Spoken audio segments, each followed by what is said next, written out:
नमस्कार। पिछले हफ्ते की सबसे बड़ी घटना भारतीय राजनीति में जेनजी के उस आंदोलन की थी जिसने धर्मेंद्र प्रधान शिक्षा मंत्री का इस्तीफा ले लिया और अपनी दो और मांगे मनवा ली। इस नए भारत में जब हम मार्केट की रोज चर्चा करते हैं, दिन में दो बार शोज बनाते हैं, वहां भी जेनजी का असर हम देखते हैं कि बहुत सारे ट्रेडर आ गए हैं, बहुत सारी चीजें आ गई हैं और मार्केट में उनका पार्टिसिपेशन बढ़ रहा है। तो उनको एकदम से डिस्कार्ड करने की बजाय उनकी बात को सुनना जरूरी है।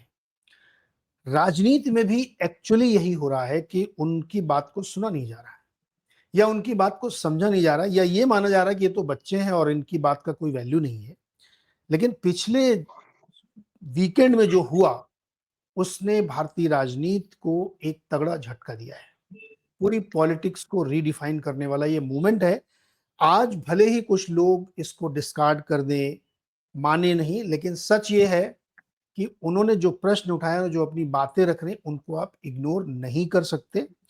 और एक बड़ा कारण ये भी है क्योंकि वो बहुत बड़ी तादाद में अक्रॉस द पार्टी लाइन थे। ऐसा नहीं था कि केवल वो एंटी भाजपा वाले लोग थे, उसमें हर दल के लोग थे, हर उम्र के लोग भी शामिल हो गए थे। जेनजी के अलावा वो उसमें अल्फा मिलेनियल सब आ गए थे।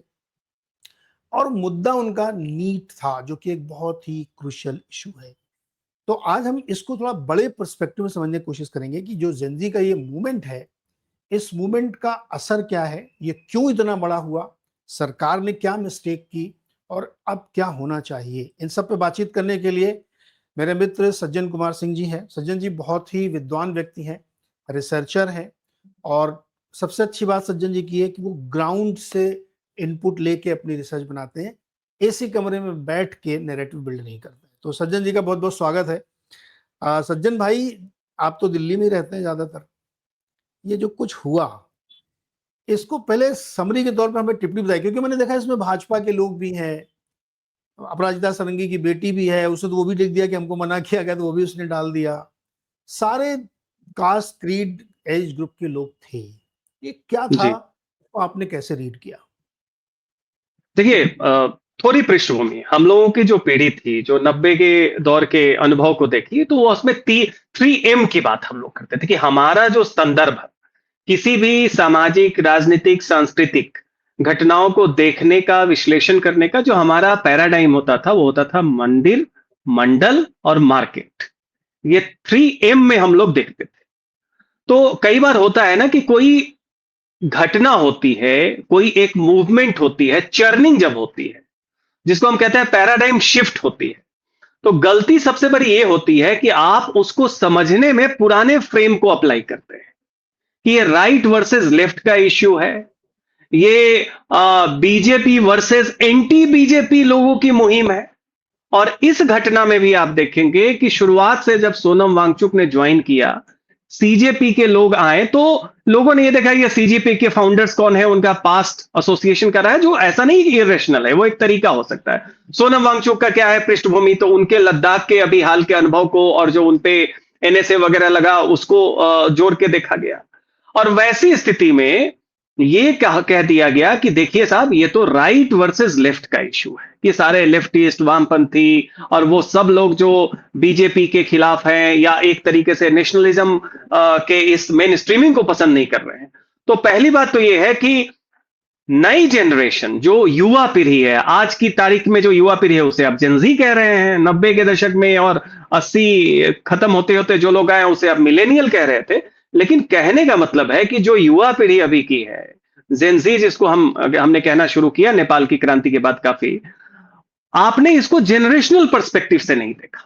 क्योंकि आप देखिए, हर दौर में एक युवा पीढ़ी आती है जो ये चाहती है कि उसके अनुभव को उससे पहले की पीढ़ी, सरकार और नीति निर्धारक अपने टर्म्स पे और अपने तरीके से तथ्यों को और तर्कों को संजोकर उनके अनुभवों को दबाने की और अनदेखी करने की कोशिश न करें।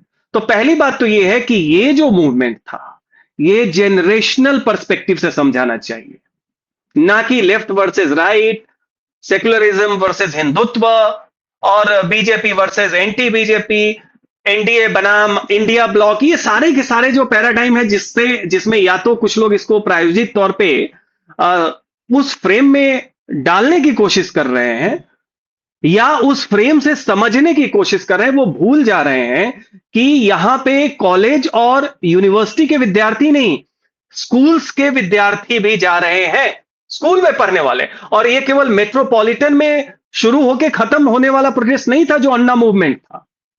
ये वो मूवमेंट था जिसमें आपने देखा कि छोटे छोटे शहरों में, टीयर 2 टीयर 3 सिटीज में, वहां पे स्कूल के बच्चे भी यहां पे गए हैं।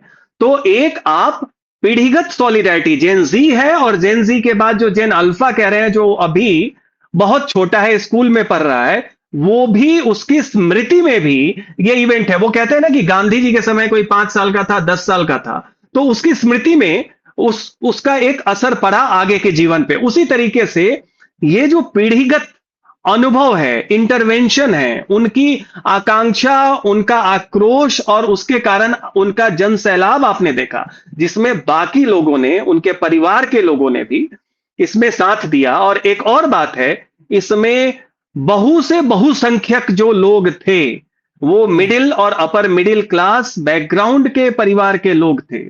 और भी लोग थे, ऐसा नहीं थे, लेकिन वो लोग थे जो 2014 के बाद या उसके पहले भी बीजेपी के समर्थक परिवारों से आते हैं और आज भी बीजेपी की तरफ उनका एक झुकाव था।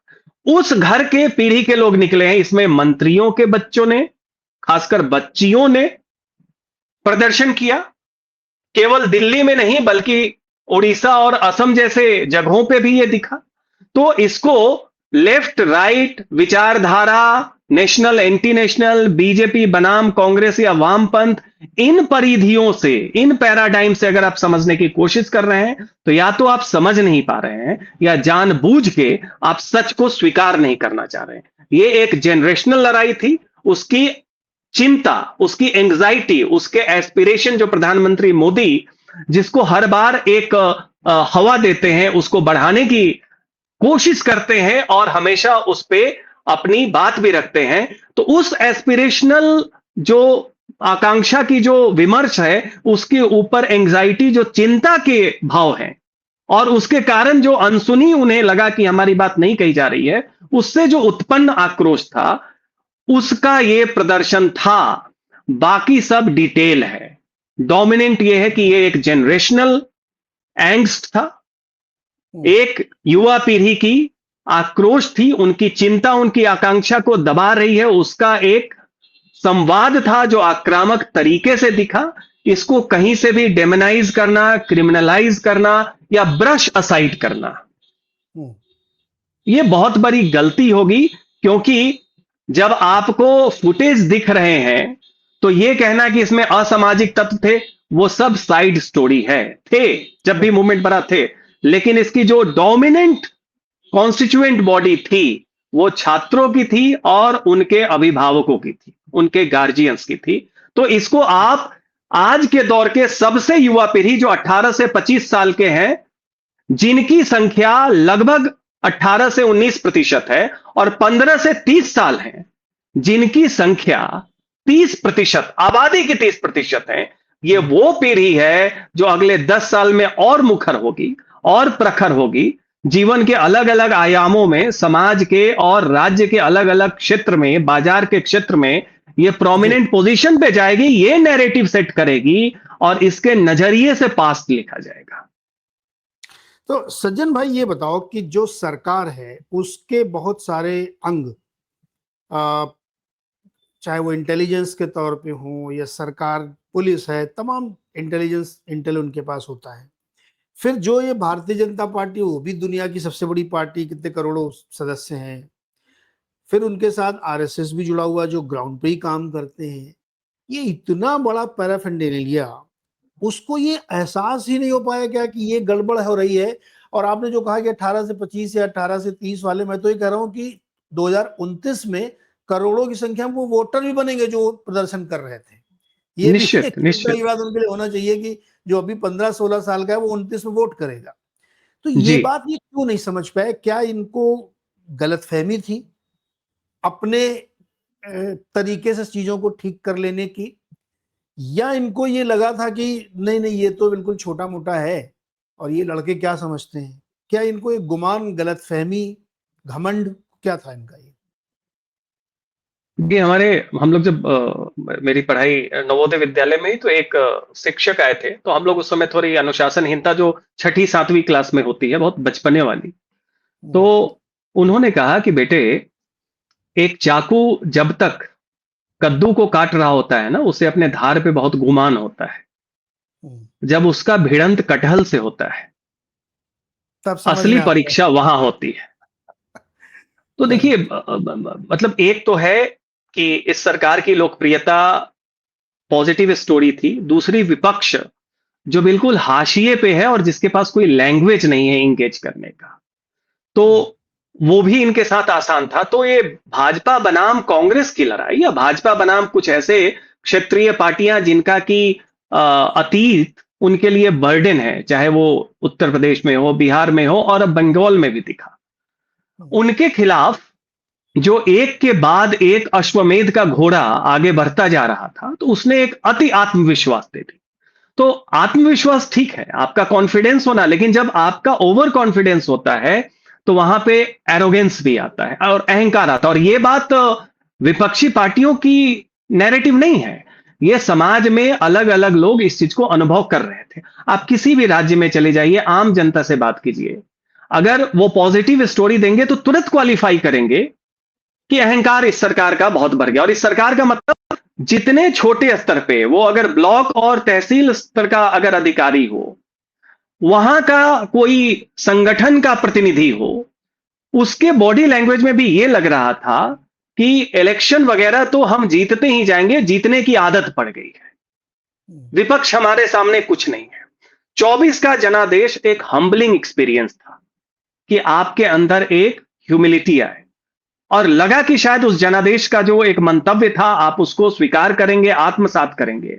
लेकिन उसके बाद विपक्षी पार्टियों के अपने हाशिएकरण के कारण जो ये तमाम विधानसभा चुनाव जीतते चले गए, और बंगाल के बाद ऐसा लगने लगा कि 24 जो था वो एक अपवाद था, हम लोग भी ये समझ रहे थे।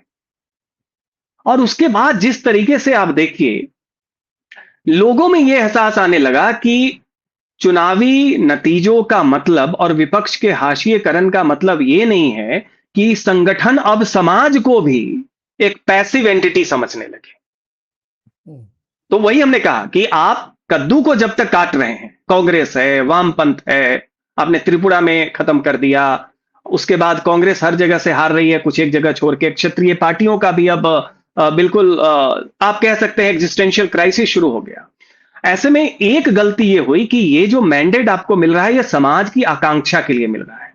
अब यहां पे स्थिति क्या हुई? फीडबैक मैकेनिज्म तब होता है जब आप समाज में जाएं, जनता के बीच में जाएं और उसको उसके टर्म्स पे, शर्त पे समझने की कोशिश करें। यहां पे क्या हुआ कि कम्युनिस्ट पार्टी में जो वैंगार्ड माइंडसेट होती है कि समाज को हम शेप करेंगे, एक्सपेरिमेंट करेंगे।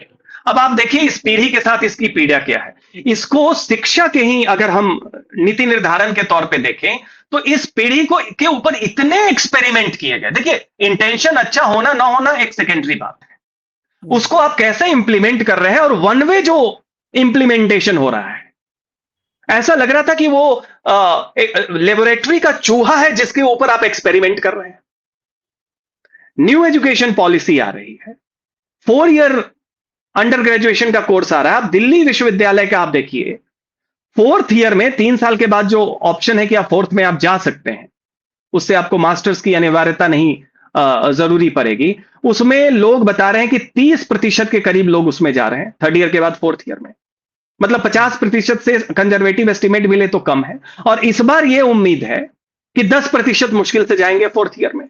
तो जो आपका 4th ईयर प्रोग्राम है, आपने इंप्लीमेंट किया कि इसको हम एक पैरिटी के साथ लाएं, लेकिन इंप्लीमेंटेशन इतना एड हॉकिश है हम्म, कि वहां पे जो ये पूरी जनरेशन है उसके साथ दिक्कत आ रही है। अब नया वहां पे प्रपोजल ये आ रहा है कि 4th ईयर में कोई जाए और 1 साल में स्कोपस इंडेक्स में आर्टिकल उसका पब्लिश हो। सोचिए, स्कोपस में दिल्ली विश्वविद्यालय के तमाम आप फैकल्टी का आप चेक कर लें, कितनों का मुझे लगता नहीं है 5 से 10% से ज्यादा लोगों का होगा। उसमें बीए के छात्र का स्कोपस आर्टिकल अगर 1 साल में आ जाए, तो उसे सीधा पीएचडी में दाखिला दे दिया जाएगा।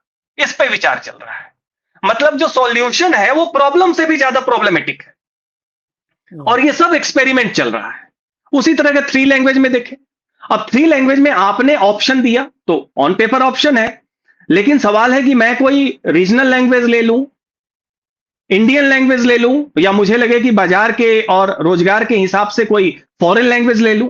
तो ऑप्शन है, लेकिन वहां टीचर ही नहीं है मेजॉरिटी ऑफ स्कूल में। आप प्रैक्टिकली मुझे वही लैंग्वेज चूज करने पड़ेंगे जिनके शिक्षक वहां पे होंगे।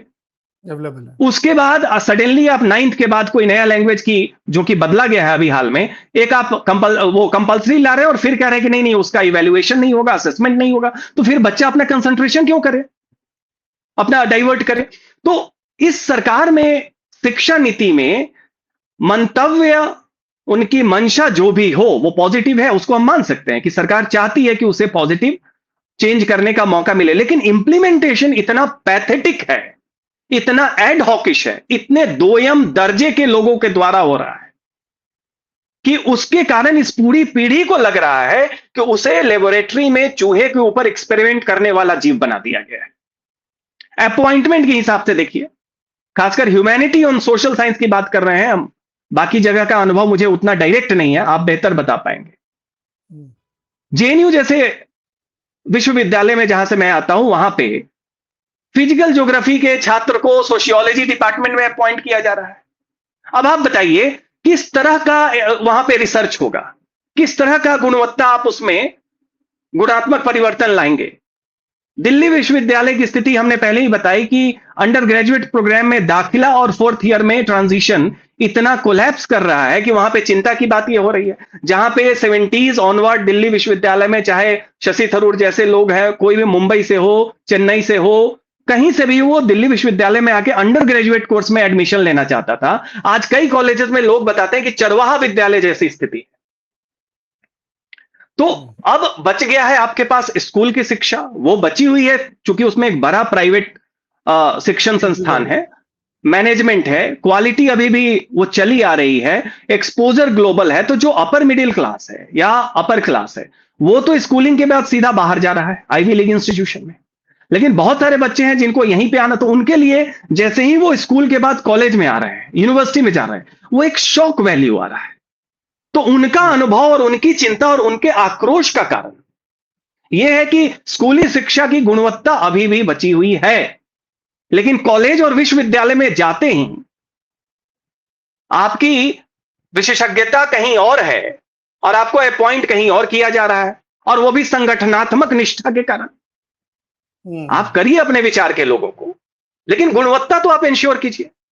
केवल हार्डवर्ड वर्सेस हार्डवर्क कहने की नीति से काम नहीं चलेगा। तो इस पीढ़ी का एक तो जो अपना अनुभव है कि इसको आपने एक्सपेरिमेंटल रैट बना के रख दिया है, मंशा आपकी कुछ भी हो, और वो भी दोयम दर्जे के लोगों के द्वारा आप वो चेंज करवा रहे हैं। अब एनटीए में 47 लोग सामूहिक तौर पे बर्खास्त होते हैं, मतलब आपने मान लिया कि इसमें कमी थी। एग्जैक्टली आपने माना। दूसरा, आप देखिए जितनी भी नकल के मामले की खुलासे हुए, वो सरकार या सिस्टम ने नहीं पकड़े, वो बच्चों ने उसको हाईलाइट किया, तब उसके ऊपर जांच बैठी। सीबीएसई में कोएम्प्ट की जगह कोएम्प्ट को दिया गया, टीसीएस को नहीं दिया गया, और तमाम तरीके से क्या खामियां थी ऑन स्क्रीन, ये बच्चों ने आपको करके सफलता से पार्लियामेंट्री कमेटी के सामने जाके वो प्रेजेंटेशन दिए। शर्म की बात है जिन लोगों के ऊपर जिम्मेदारी थी इसको देखने की। तो ये जो एडहॉक लोगों से परमानेंट सॉल्यूशन की उम्मीद है, ये तंत्र जो है इस पूरी पीढ़ी को, छात्र को एक एक्सपेरिमेंटल रैट बनाने की जो मुहिम है, उस नाते उसकी पीड़ा को समझने की आवश्यकता है। दूसरी बात देखिए, जो हमने कहा कि कम्युनिस्ट पार्टीज में क्या होता था कि वैंगार्ड माइंडसेट था कि समाज जो है वो आलू की बूंद है, उसको हमें उत्कृष्ट कब कोल्ड स्टोर में डालना है, कब निकालना है, कैसे करना है, उसकी अपनी कोई इंटेलिजेंस नहीं है। तो ये वैंगार्ड माइंडसेट तब आता है जब आपको लगता है कोई चुनौती नहीं है, आप परमानेंटली इलेक्टोरल मैंडेट पाते रहेंगे, कुछ अपने पॉजिटिव रिकॉर्ड्स के कारण, कुछ अपने सांगठनिक क्षमता के कारण, और विपक्ष की हाशिएकरण के कारण, जो उनकी कोई लैंग्वेज नहीं है, कोई इमेजिनेशन नहीं है। उसमें ये एरोगेंस जो अहंकार है, उसमें फीडबैक मैकेनिज्म उल्टा हो गया। वो चला कि समाज को अपने ढंग से आप सींचते रहे, और अपने ढंग से आप सींचने की जब कोशिश कर रहे हैं, आप ये भूल गए कि वो पूरी पीढ़ी जो 90 के दशक में राम मंदिर और मंडल के दौर से निकली, जो कांग्रेस के अहंकार और भाजपा और वाजपेयी, अटल बिहारी वाजपेयी के एक विकल्प के तौर पे जो एक चॉइस था उससे निकली, वो पीढ़ी अब पीछे जा रही है। जो नई पीढ़ी आ रही है उसका मापदंड, उसका संदर्भ आपके 12 साल के रिकॉर्ड है। जो यूपी 90 के दशक में वो थे नहीं, और जो यूपीए का दौर था उसमें वो बच्चे थे। तो यहां पे व्हाट अबाउटरी भी बड़ी पैथेटिक कोशिश है कि तब आप कहां थे। अरे ये बच्चे वहां तो पे अपने बाउंड्री डायपर्स में थे। तो अपनी फोटो दिखा रहे हैं कि तब तो मैं डायपर में था। आप मुझे क्या बता रहे हो बिल, कि 20 साल पहले क्या था। बिल्कुल। करेक्ट। और नीरज जी एक और देखिए कि जेनजी टर्म के पीछे नहीं जाना चाहिए। ये रिजीम चेंज हो रहा है, जेनजी है, टूल किट है। ऐसा नहीं है टूल किट नहीं होता है और जॉर्ज सोरोस नहीं होते हैं, लेकिन आप फर्क भी देखिए। काठमांडू में जो हुआ, बांग्लादेश में जो हुआ और श्रीलंका में जो हुआ, यहां पे भी संसद मार्ग से लेके कनॉट प्लेस से लेके तमाम जगह पुलिस ने लाठी बरसाई, तो उनके खिलाफ बहुत जगह हुआ कि पुलिस वालों पे भी हमले हुए, पिटाई हुई, लेकिन एक भी सरकारी संपत्ति को तोड़ा गया, नुकसान पहुंचाया गया, आगजनी की गई। फर्क है, फर्क है। फर्क है तरीके में।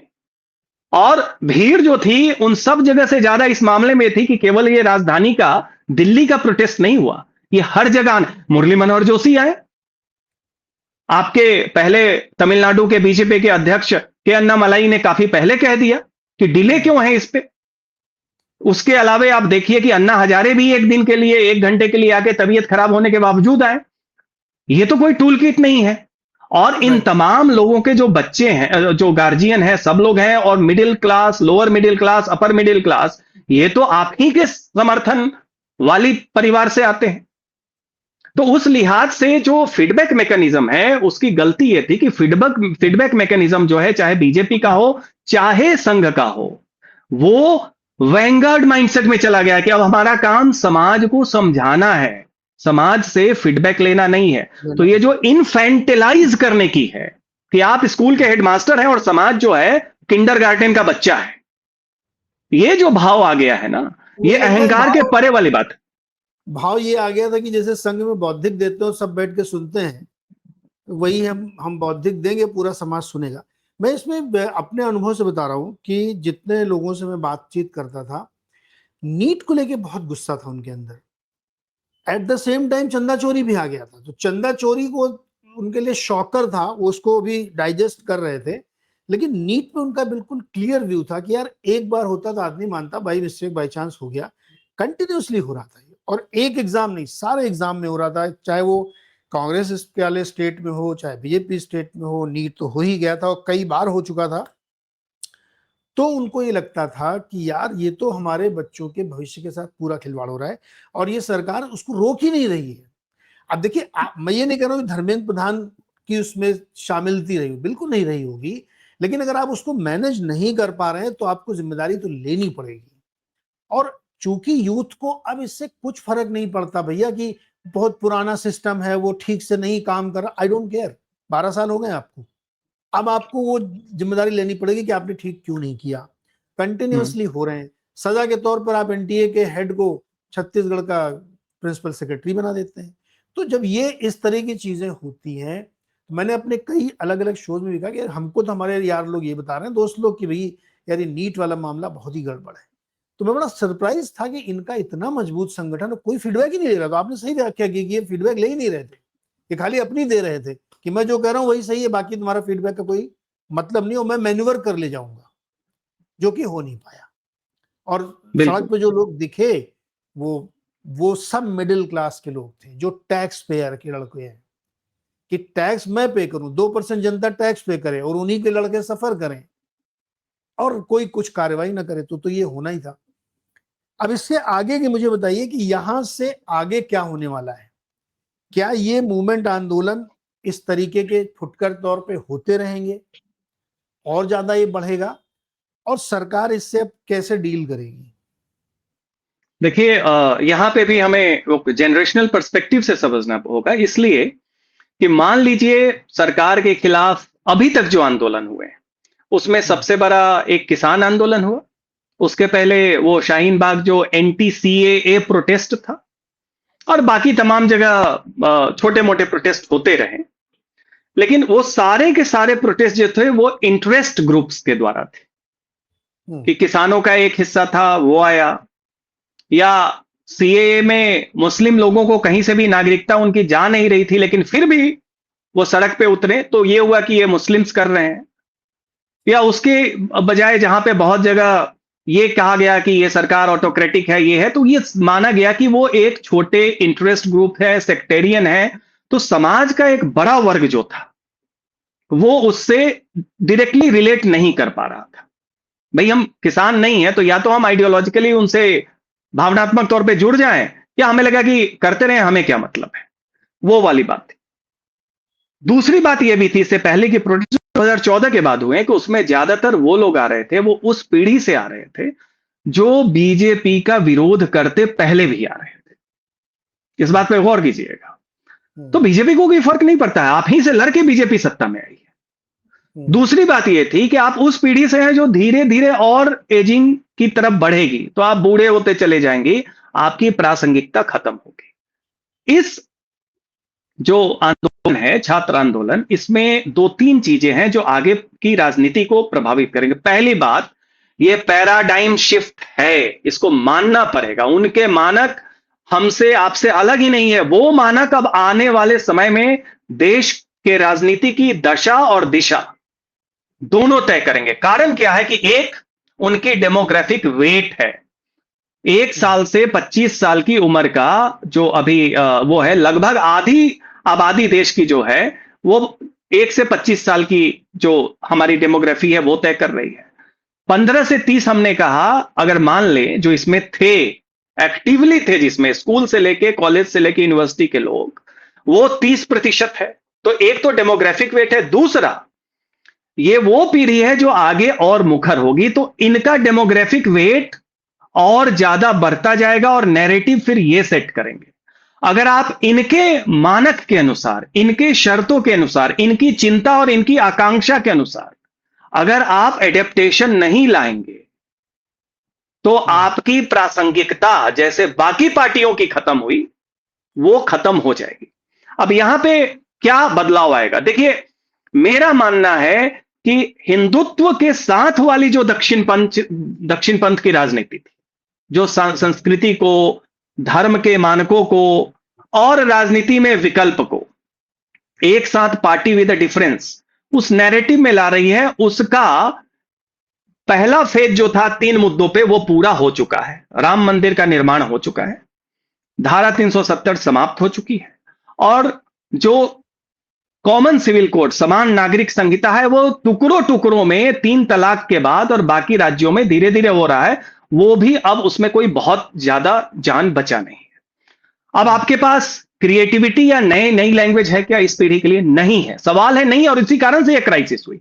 अब उस दौर को जिसने अपना पहला चरण और उद्देश्य पूरा कर लिया है, अब आपके पास क्राइसिस नए लैंग्वेज की है, नए ध्येय की है। तो हिंदुत्व और दक्षिण पंथ की जो समायोजित आकर्षण हमारी पीढ़ी के लिए था, इस पीढ़ी को उसमें, क्योंकि जब ये राम मंदिर का इनका संदर्भ होगा तो ये हवा चोरी देखेंगे, 90 का आंदोलन नहीं देखेंगे। इनका अनुभव 12 साल का है।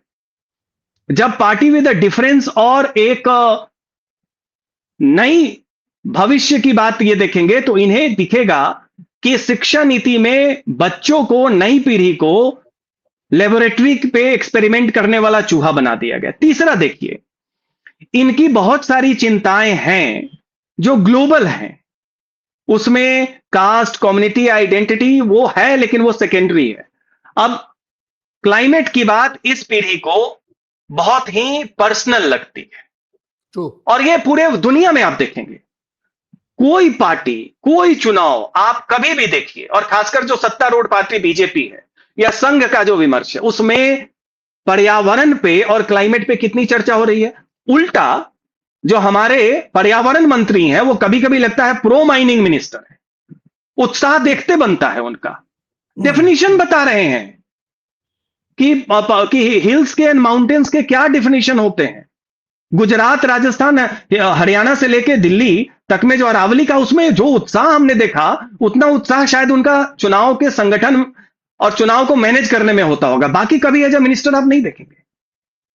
तो जहां पे जिस पीढ़ी की चिंता जो सबसे वो टची है ये पीढ़ी, हम्म, वो पर्यावरण को लेके वो ग्लोबली कनेक्ट हो रही है, क्योंकि इसका जो परिधि है, पैराडाइम है, वो ग्लोबल है, वो जुड़ा हुआ है मीडिया से।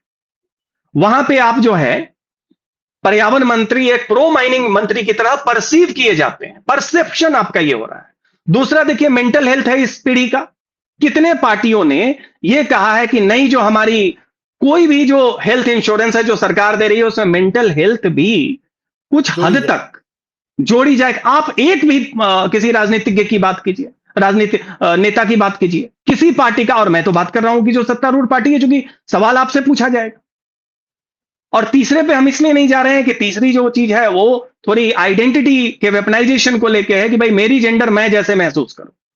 हम्म, हम्म, ये बिल्कुल एक अलग बात है, लेकिन कम से कम दो चीजें जो सीधा हमें प्रभावित कर रही है, पर्यावरण की बात जो हम आप सब देख रहे हैं, और मेंटल हेल्थ की बात, और उसके अलावा इनका वो है कि ये मिक्स एंड मैच जनरेशन है, इसकी कोई आइडियोलॉजी परमानेंट नहीं है इस जनरेशन की। मुझे लगता है कि इसमें एक और बड़ी गड़बड़ हो गई है। करंट रिजीम में मुझे ऐसा लगता है कि जितने भी अदर देन मोदी, मतलब मोदी जी को आप अलग रखो, बाकी सबको ये लगता है कि चुनाव तो हमें मोदी जी के नाम पे जीतना है, तो हमें क्या जरूरत है ये क्लाइमेट और एआई और समोसा ये सबको सोच के। तो सारे नेता बात भी वैसे ही करते हैं। मैं एक एक का मैं नाम लेके कहता हूं, भले ही वो मुझसे नाराज हो जाए, रवि किशन जी, गोरखपुर से सांसद है। यार आप एक मेंबर ऑफ पार्लियामेंट है, आपका काम है कानून बनाना, आप अभी ओटीटी सीरीज में एक्टिंग कर रहे हैं, क्यों? आपको पैसे की नाम की कमी है क्या? पूरा जीवन आप सुपरस्टार रहे भोजपुरी के, अब भी आप सीरीज में काम करते हैं, वो भी बहुत ही, मतलब कोई ऐसा नहीं कोई बहुत ही कलात्मक सीरीज पे, आपने ऐतिहासिक सीरीज पे काम किया हो, हाँ, जिसका कोई समाज में प्रभाव पड़े। जिसका समाज में कोई आइडियोलॉजिकल प्रभाव हो, तो टपोरी टाइप की सीरीज में काम कर रहे हैं आप, और संसद के अंदर आप समोसे का भाव तय कराते हैं। मतलब मैं ये एक्सपेक्ट नहीं कर सकता कि एक सांसद जो एआई के जमाने में, जहां गलगोटिया ने हमारे पूरी बेइज्जती करा दी ग्लोबल फ्रंट पे, वहां पे हमारे मेंबर ऑफ पार्लियामेंट इस तरह डिस्कशन कर रहे हैं। तो मुझे लगता है ये जो आपने बात कही ना कि वो विमर्श में है ही नहीं, वो इतना बड़ा डिस्कनेक्ट है। एक मैं आपको बता दूं जो भविष्य का बहुत बड़ा खतरा है, एआई की वजह से, आर्टिफिशियल इंटेलिजेंस में हम बहुत पीछे हैं, बहुत ही ज्यादा पीछे हैं। उसकी वजह से बेपनाह बेरोजगारी आएगी, और उसकी वजह से ये जेनजी और ज्यादा परेशान होगी। निश्चित। अभी हमको ये भी समझ में नहीं आ रहा है। मैं इस पर पूरी सीरीज कर चुका हूं, बहुत सबसे ज्यादा मैं इसी पे चिंतित रहता हूं, रोज दिन भर यही देखता हूं मैं कि एआई का इतना बड़ा खतरा है और सरकार इसमें बिल्कुल नहीं सोच रही, केवल बातें हो रही हैं। और एक इवेंट हुआ, उसने पूरी कलई खोल दी आपकी। तो इस इशू को भी ध्यान में रखना चाहिए भाई, आपके मिनिस्टर्स को थोड़ा सा। अब अभी देखिए कैबिनेट की मीटिंग में, पता नहीं वो खबर सच्ची है कि झूठी है, जिसमें यह कहा गया कि आप लोग थोड़ा इंस्टा पे ध्यान दो। हाँ, यार मिनिस्टर का इंस्टा रील बनाना है मतलब क्या चल रहा है ये? तो ये इतना बड़ा डिस्कनेक्ट आप कैसे देख रहे हैं? मतलब ये तो बहुत ही समस्या की बात है।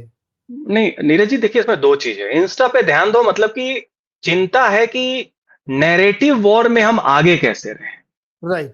अच्छा, ये भी अपरिपक्व है। आप इंस्टा पे नैरेटिव वॉर में कभी नहीं जीत सकते हैं, क्योंकि वो टर्फ जो है, देखिए दूसरे जैसे हिंदुत्व के पिच पे कोई भी विपक्षी पार्टी, चाहे अखिलेश हो या कोई हो, बीजेपी से चुनाव नहीं जीत सकते हैं। वो विमर्श बीजेपी का है। इंस्टा एक प्लेटफॉर्म ही जनरेशनल है। आप उसमें जाके आप पिछली पंक्ति में ही जाएंगे तो आप जितना जाएंगे, तो आप क्या वीडियो दे रहे हैं ये नहीं मैटर करता, आपके नीचे कमेंट क्या आ रहा है, करेक्ट। वो असली खेल दिखा रहा है कि पावर डिस्कोर्स उस प्लेटफॉर्म का वहां दिख रहा है। पहली बात तो ये। दूसरी बात आप देखिए, और इसमें अब कोई लाग लपेट वाली बात नहीं, प्रधानमंत्री मोदी सबसे लोकप्रिय नेताओं में भारत के गिने जाते हैं, और उनका एक अपील भी है। आप उनके समय में जो बीजेपी का अखिल भारतीय विस्तार हुआ, उत्तर पूर्व के त्रिपुरा असम से लेके आप सुदूर दक्षिण तक चले जाएं, लेकिन वो लीडर हैं। लीडर के नीचे के जो लोग हैं, क्या वो भी लीडर हैं? क्या वो मास पॉलिटिक्स से निकल के आए? अब मुझसे एक बीजेपी के ही वरिष्ठ नेता है, नाम नहीं कहूंगा, उन्होंने कहा कि लीडर का और डीलर का लेटर सेम होता है। बस लीडर में एल पहले होता है और डी उसमें बाद डी। में आता है। डीलर में डी एल की जगह आ जाता है। तो ये लीडर को जब डीलर्स घेर लेते हैं, जो मैनेजेरियल पॉलिटिक्स है, जो पॉलिटिक्स मैनेज करते हैं, तो जब लीडर उस उन डीलर से, आपने फीडबैक की बात की ना, ये डीलर्स को आदत होती है कि इन्हें लगता है कि हर चीज मैनेज हो जाएगी। देखिए, समाज को और पॉलिटिक्स को आप neat and clean water tight compartment में मैनेज नहीं कर सकते हैं। उसमें एक क्योटिक एलिमेंट होगा, वो डेमोक्रेसी का नेचर है। तो ये एरोगेंस है कि आपको लगता है कि आप पॉलिटिक्स और पावर को ढांचे में मैनेज कर लेंगे, कंट्रोल कर लेंगे। अब इसी कारण से जब वो डीलर्स अपने मैनेजमेंट में और डीलिंग में सफलता पाने लगते हैं विपक्ष की कमजोरी के कारण, फिर वो सोसाइटी के भी पावर ब्लॉक्स को मैनेज करने लगते हैं। नरोत्तम मिश्रा को दतिया से टिकट आप नहीं देंगे। बांकीपुर जो सबसे सेफ सीट आपका और उत्कृष्ट सीट है पटना का, वहां से चुन चुन के हीरे के खान से कोयले को आप निकाल रहे हैं। किस वो एरोगेंसी है आपका, है ना, कि किसी को खड़ा कर देंगे। तो ये आप एक्सपेरिमेंट जेनजी के साथ ही नहीं कर रहे हैं, आप समाज के साथ भी एक्सपेरिमेंट कर रहे हैं। कि वो कहते हैं ना कि माफ कीजिएगा शब्द के लिए, लोग कहते थे कि फला सीट से फला पार्टी कुत्ते को भी खड़ा कर दे तो वो जीत जाएगी। इसका ये मतलब नहीं है ना कि उस उपमा को आप सही में इंप्लीमेंट करने की कोशिश करें। आप एक्सपेरिमेंट करिए, नए लोगों को, आम कार्यकर्ता को मौका दीजिए। लेकिन चारा चोर सजा युक्त परिवार के लड़के को आप दे रहे हैं, आप जानते नहीं थे क्या? उसको आप व्यक्तिगत तौर पे जानते थे, आपको पता नहीं था माता पिता सजा याफ्ता है? आपने पुराने बीजेपी के मुख्यमंत्री को, हर प्रदेश के नेताओं को हटाया, सही बात है। इसका यह मतलब है कि आप एक लैंड डीलर को आप मुख्यमंत्री बना देंगे, या ऐसे व्यक्ति को बनाएंगे जो क्लूलेस लगता हो? आप किसी भी राज्य में देख लीजिए, जो इंस्पायर ही नहीं कर पा रहा है। आखिर क्या कारण है कि दो तीन मुख्यमंत्रियों को छोड़ दीजिए तो ज्यादातर मुख्यमंत्री जो अभी हैं उनको रिडिक्यूल किया जाता है और बीजेपी समर्थक परिवार उनको करते हैं। तो उस तरीके से जो ये एक्सपेरिमेंट मोड जो चल रहा है ना पार्टी का, आप तार्किक तौर पे कुछ एनालाइज करने की कोशिश करें तो पता चला कि अगर आपने उसको बिल्कुल 2+2 करके दिखाया है तो बिल्कुल उसका उल्टा होगा। क्यों? क्योंकि एक मास्टर स्ट्रोक और सरप्राइज लगे। देखिए, इसको पॉलिटिकल सैडिज्म कहते हैं कि जब आपको जीत की आदत लग जाती है तो आपको मजा आने लगता है। आपके पास कोई कोर एजेंडा बचा नहीं है तो आप एक्सपेरिमेंट कर रहे हैं। आप देख रहे हैं कि और क्या क्या टेस्ट किया जा सकता है। विपक्ष के साथ किया, ठीक है, नई पीढ़ी के साथ किया, समाज के साथ कर रहे हैं। आप बताएं कि नरोत्तम मिश्रा, जिनके केस करने पे दतिया के कांग्रेस विधायक जिससे वो 7,500 से हारे थे, उनकी टिकट गई, उनको ना देने का कोई स्ट्रॉन्ग जस्टिफिकेशन मुझे अभी तक नहीं दिया। और जिसको दिया गया उसने ऐसा क्या कॉन्ट्रीब्यूट, केवल एक चीज चलता है कि नए कार्यकर्ता को, नए को मौका दो। नए को दीजिए लेकिन उसकी गुणवत्ता भी तो हो। उसी तरीके से आप बांकीपुर से देखिए, जिसको आपने टिकट दिया वो ढंग से दो लाइन नहीं बोल पा रहा, आर्टिकुलेट नहीं कर पा रहा है। मतलब इस जो विश्व की सबसे बड़ी पार्टी है और जिसमें सबसे लोकप्रिय प्रधानमंत्री हैं, जब वो एक विधायक का उम्मीदवार ढूंढता है तो वो ऐसे ऐसे हीरे की खान से कोयले को कैसे ढूंढता है?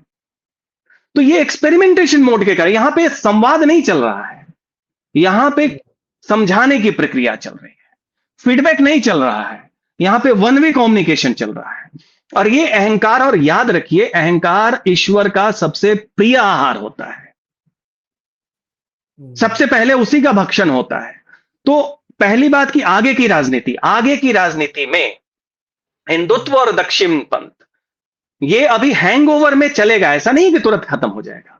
किसी भी विमर्श का एक हैंगओवर फेज चलता है कि ताबीज की मियाद जाते जाते भी बची रहती है, लेकिन पैराडाइम शिफ्ट हो चुका है। कांग्रेस का एक फेज था जब वो एरोगेंस में थी, समाज का एक नई पीढ़ी जिसका एक मेन स्ट्रीमिंग नहीं हुआ था, वो उसको डिसलाइक करती थी, फिर भी वो पार्टी जीतती थी, और जितनी बार जीतती थी और एरोगेंस दिखता था। करेक्ट। नतीजा यह हुआ कि वो विमर्श ही खत्म हो गया, अप्रासंगिक हो गया। तो आने वाले समय में पहला राइट विंग और हिंदुत्व से जुड़ी हुई जो एक टेक्टोनिक पावर, मैग्नेटिक अट्रैक्शन वाली जो विमर्श थी, अब वो इस पीढ़ी को समझ में नहीं आ रही है। इनके साथ आपको इनके शर्तों पे, इनकी चिंताओं के आधार पे बदलाव करना होगा। नहीं करेंगे तो आप एकाध चुनाव और भले जीत जाएं, लेकिन धीरे धीरे आपकी जो स्मरण होगी, जो आपकी मेमोरी होगी, जो आपकी आफ्टर लाइफ होगी, वो निगेटिव न्यूज साइकिल की होगी। और वैसे भी चूंकि जब आप बहुत लंबे समय तक सत्ता में हैं, तो फिर एक वो फटीग आ ही जाता है, और एंटी इनकम्बेंसी जो नेचुरल होती वो भी आएगी, तो उसमें भी कोई दो राय नहीं है। तो अच्छा ये बताओ अब आप कि अभी भी जो विपक्ष है उसने क्रेडिट लूटने की कोशिश की इस वाले मुद्दे पे। ये भी एक बहुत दिलचस्प पहलू था इस जेनजी वाले प्रदर्शन का, कि पहले तो उनको लगा कि यार कुछ नहीं है, तो 150 लोग हैं, चले जाएंगे कुछ दिन बाद। उनको लगा नहीं, बड़ा हो गया है, तो क्रेडिट लेने के लिए सब लग पड़े। और इवन तो दो पार्टियां तो लड़ गई आपस में, आम आदमी पार्टी और बिल्कुल। कांग्रेस। इनका क्या विमर्श था भाई? नहीं देखिए, 18 तारीख की सुबह को सोनम वांगचुक को बिल्कुल हामजा और धुरंधर स्टाइल में उठाया गया। ये हम्म। प्लेन क्लॉथ में जो दिल्ली पुलिस का एक नया अवतार हुआ है, हाँ वो भी ये बड़ा तो गौर करने वाली बात है। मतलब मजा आ रहा है। हमने कहा ना, ये एक्सपेरिमेंट का दौर चल रहा है। हर कोई हमजा और धुरंधर सिंड्रोम से ग्रसित है। हाँ, मतलब सामान्य जो आपकी जवाबदेही है उसमें वो बड़ा बोरिंग लग रहा है। कुछ थ्रिल चाहिए ना। लेकिन थ्रिल हम्म, की पॉलिटिक्स में विपक्ष आपसे बहुत आगे है। उसे भी कुछ जो करना चाहिए वो छोड़ के बाकी सब कुछ करेंगे। 17 तारीख के शाम तक, 17 तारीख को हम लोग खुद भी गए थे एक ऑब्जर्वेशन के लिए कि क्या है। तो कुछ वामपंथी संगठनों का स्टॉल वगैरह छोड़ दीजिए, वही डफली लेके जो रहते हैं, सिपाही आईसा ये सब वाले, हमने जेएनयू में बहुत देखे हैं, उनको छोड़ दीजिए तो वही 150 के करीब, 150 200 जो भी हो, वही भीड़ थी। जिसको हम लोग कहते हैं ना स्टेक होल्डर, जो बोनाफाइड स्टूडेंट है, उनकी मौजूदगी नगण्य थी। और सोनम वांगचुक पहले भी कह चुके थे कि ये समाज के लिए सोचने की बात है, चिंता। तो सोनम वांगचुक को यह संज्ञान था। लेकिन उस दिन भी हमने देखा कि उस दिन उनका 20 दिन हो गया था, 19-20 दिन 17 तारीख को। लेकिन आराम से उस छोटे से मंच पे लेटे हुए थे, जो हर जगह हर तरफ से दिख रहा था। आराम से लेटे थे, चेहरे पे कोई शिकन वगैरह नहीं थी, शांत भाव था। वो जो कहते हैं स्पिरिचुअल एनर्जी, वो गांधीयन करिश्मा आज भी है। लेकिन उस समय तक विपक्ष के एक दो लोग आए और अपनी फोटोशॉप करके चले गए। किसी को इस बात से, सब बस इतना चाह रहे थे कि अगर बहस होगी तो हम कहेंगे हम तो गए। लेकिन देखिए इसमें भूमिका विपक्ष की क्या रही। मुख्य विपक्षी पार्टी कांग्रेस सबसे संदिग्ध भूमिका में थी। और हम्म, कुछ उसके अंदर के स्रोतों का एक हवाला यह है कि सबसे ज्यादा चिढ़ा हुआ और चिढ़ी हुई कोई पार्टी और उसके कैडर थे, वो कांग्रेस वाले। तो उन्हें लग रहा था ये जेनजी की पॉलिटिक्स, भारत जोड़ो यात्रा के बाद इसके नायक तो राहुल गांधी हैं। ये लद्दाख से आगे ये व्यक्ति फुटेज खाने की कोशिश क्यों कर रहा है? तो ये फुटेज उनको दिख रहा था। 10 दिन आप करके दिखा दीजिए अनशन। आदमी 26 दिन रह गया है तो उनको फुटेज दिख रहा था। लद्दाख से आगे कोई लद्दाख की बात नहीं कर रहा है अभी तक। देखिए इसमें फर्क क्या था, विपक्षी पार्टियां कहां नहीं समझ पाई, बीजेपी की तो बात ही छोड़िए। अभी तक आपकी पेरिफेरल एरिया से जो लोग भी आके गांधीयन तरीके से उन्होंने जो भूख हड़ताल किया, कुछ भी किया, वो अपने उस पेरिफेरल एरिया के डिमांड के लिए किया था। ये ओम शर्मिला हो या बाकी अभी करेक्ट। चल रहा हो। आप पहली बार देख रहे हैं कि एक पेरिफेरल एरिया ले लद्दाख से कोई आके मेन स्ट्रीम के युवाओं के लिए, छात्रों के लिए मेन स्ट्रीम तरीके से, गांधीयन तरीके से उसने आपकी आवाज उठाई और उसको इस पीढ़ी ने अपना नायक, नैतिक नायक जो कहते हैं, मोरल हीरो बनाया। तो ये आप नहीं समझे। दूसरी थी कि इनकी ये उसको सैबोटेज करने के मोड में कोई सपोर्ट नहीं। आप बताइए, एनएसयूआई है, आम आदमी पार्टी की भी अपनी स्टूडेंट विंग है, समाजवादी पार्टी की भी डिंपल यादव गई, देखिए सराहना चाहिए। लेकिन आपकी आप अपने छात्रों से तो अपील कर सकते थे, छात्र संगठन से, कि आप लोग जाइए, ज्वाइन कीजिए, वो भी छात्र हैं। किसी ने अपील नहीं किया है। ध्यान रखिए, कोई भीड़ नहीं थी।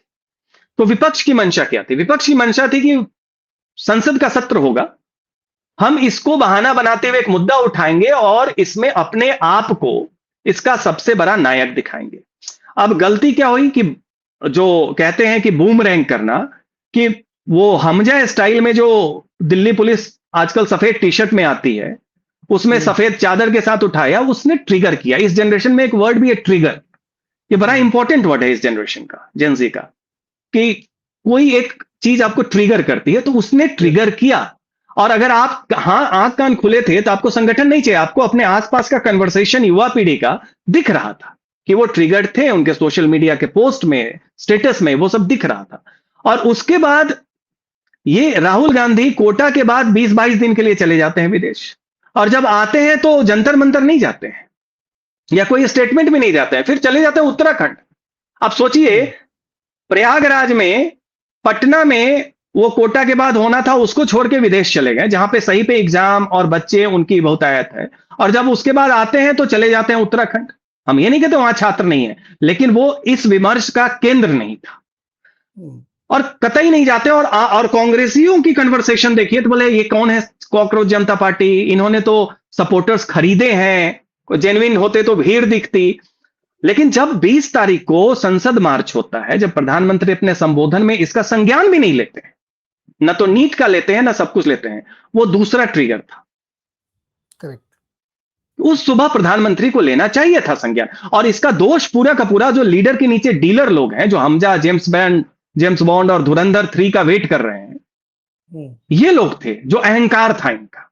आपने प्रधानमंत्री को निश्चित तौर पे फीडबैक दिया होगा कि 1000, 2000 से 5000, 10,000 आएंगे, तैयारी पूरी है, डिस्पर्स हो जाएगी, आपको संज्ञान लेके इसको अपोजिशन को फुटेज देने की जरूरत नहीं है। प्रधानमंत्री ने फॉलो किया, वो ट्रिगर था कि संज्ञान। और तीसरा यह हुआ कि आपने एक्सेसिव डिस्प्रोपोर्शनेट फोर्स यूज किया है। अब तो यह भी आ गया है, सफदरजंग के डॉक्टर्स ने लिख के दे दिया है, क्योंकि डॉक्टर्स भी अब खुल के आ रहे हैं कि पेलेट गन का यूज हुआ है। तो वो जो फुटेज आया, बच्चे पिटे गए और डिस्प्रोपोर्शनेटली उनको पीटा गया है।